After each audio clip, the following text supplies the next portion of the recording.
12 years, Paramount Pictures was run by Brad Grey, and he proved quite successful in that position for a while, greenlighting hit films and making distribution deals with notable production companies. Although even before that, he developed a lot of relationships with talent and produced a number of successful movies and shows. Brad Grey got his start working under Harvey Weinstein, and then later got involved with representing comedians, often looking for new ones to represent. Grey then met talent agent and producer Bernie Brillstein, and the two formed Brillstein Grey Entertainment. Through this company, he served as an executive producer on a number of hit television series, like The Larry Sanders Show, Just Shoot Me, News Radio, and The Sopranos. Although in 1996, Brillstein would sell shares to Grey, putting him fully in control. Brad Grey started producing movies in the 90s, with his first credit on the Dana Carvey comedy Opportunity Knocks. He also worked with Adam Sandler for a while and was an executive producer on Happy Gilmore, Bulletproof, and The Wedding Singer. Additionally, he was involved with movies like The Cable Guy with Jim Carrey, Dirty Work with Norm Macdonald, and The First Scary Movie, so he seemed to have a particular affinity for comedies and working with comic actors. He produced other types of movies too, like Antoine Fuqua's feature-directing debut The Replacement Killers, and the crime drama City by the Sea, starring Robert De Niro. There was also the comedy View from the Top, starring Gwyneth Paltrow as a flight attendant, which was notably delayed from its original Christmas 2001 release to March 2003 due to the September 11th attacks. In 2002, Brad Grey co-founded the production company Plan B Entertainment, alongside Brad Pitt and Jennifer Aniston, although he would still be involved in producing television shows under his own banner. Plan B quickly signed a first-look deal with Warner Brothers to produce movies for them. That included Charlie and the Chocolate Factory, which Grey received a producing credit on.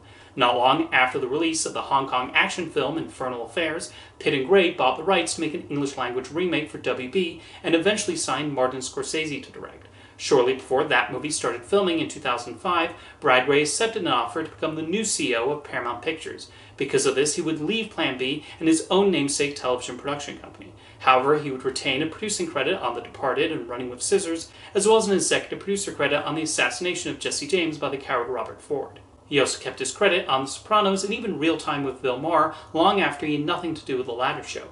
While The Departed would win the Oscar for Best Picture, Graham King was the sole producer allowed to receive the award due to Brad Grey's duties at Paramount keeping him occupied while that movie was filming. As a result, the Academy decided he was not involved enough in the production to receive the nomination, despite being the person who packaged the film and brought Scorsese on board. While Grey appealed this decision, with King and Warner Brothers backing him, in the end he was left celebrating the film's Oscar victory on the sidelines. Interesting enough, fellow Best Picture nominee Babel was the first film Grey picked up after starting his job at Paramount. It was also the first movie released under the Paramount Vantage label, which was given more money than its predecessor, Paramount Classics, to produce and pick up films. In fact, Grey quickly gained a reputation for spending a sizable amount on acquiring scripts and making production agreements. That included getting right to work signing deals with a number of notable production companies. One, funnily enough, was a first-look deal with Plan B, although that one did not amount to much, as most of their productions would end up released by a variety of other distributors. The only films released during Grey's tenure at Paramount were Mike White's Year of the Dog, the drama Mighty Heart, the blockbuster hit World War Z, and Oscar winners Selma and The Big Short.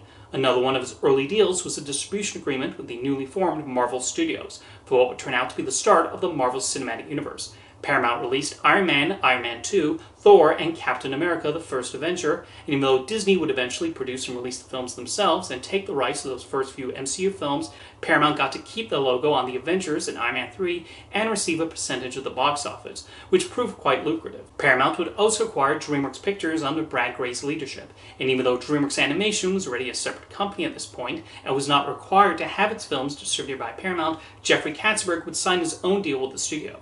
The DreamWorks titles would end up occupying a decent amount of the Paramount schedule, and when a film hit, like Transformers and Disturbia, they were certainly happy to reap the benefits. Grey also continued his association with Martin Scorsese, with Paramount releasing several of his movies, including his Rolling Stones concert film Shine a Light, and the box office hits Shutter Island and The Wolf of Wall Street.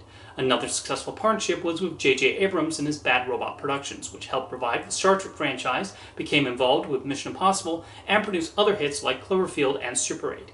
As you can see, Brad Grey seemed to recognize the importance of signing deals with smart and talented producers and filmmakers and seeing what they could bring to both original films and existing properties.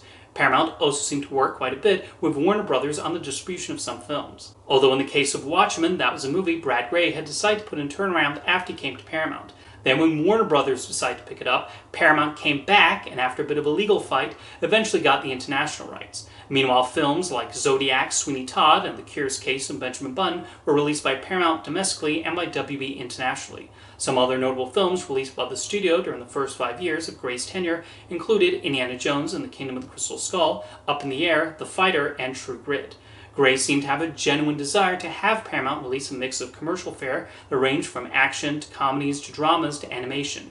As a result, the studio ranked high in market share in 2008, 2009, and 2010, and was number 1 in 2007 and 2011.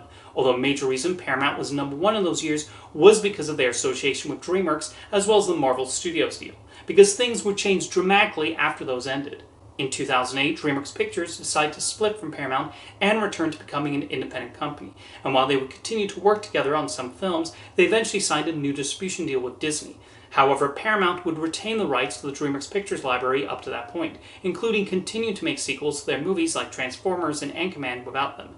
And as mentioned before, Disney would take over the release of Marvel movies beginning with the Avengers. Following the release of Rango, Brad Grey announced he would start a new in-house animation studio named Paramount Animation. This apparently put DreamWorks Animation in an interesting dilemma with the distribution deal expiring after 2012. While Jeffrey Katzenberg had the option of extending it another year, he decided to move their releases to 20th Century Fox instead. So in the span of a few years, Paramount lost 3 major partners that were pivotal to beefing up their slate. How much did these losses affect the studio? Well, it went from being number 1 in market share in 2011 down to number 7 the following year. And that was even with 2 remaining DreamWorks Animation releases. They continued to struggle in the years after that, often ranking low among the studios. Not to say there were not the occasional hits, like World War Z, The Wolf of Wall Street, Star Trek Into Darkness, Interstellar, Teenage Mutant Ninja Turtles, Daddy's Home, The Big Short, 10 Cloverfield Lane, Arrival, and the second SpongeBob movie. The Mission Impossible and Transformers series also continued to be reliable.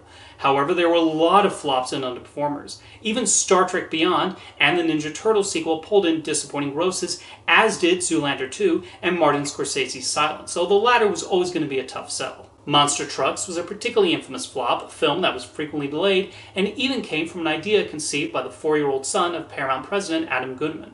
Even as Brad Grey tried to keep his job, Viacom decided it was not working and fired him in February 2017, with former 20th Century Fox chairman Jim Giannopoulos taking his place. While he likely had hopes to return to being a producer or possibly run another studio, that did not happen, as he died only a few months later in May from lung cancer. While Brad Gray's time running Paramount was certainly rocky and primarily relied on production deals to fill up the studio slate, he was still responsible in helping get those movies out there and tried his best to release a mix of both franchise temples and more director-driven dramas and comedies. See you next time.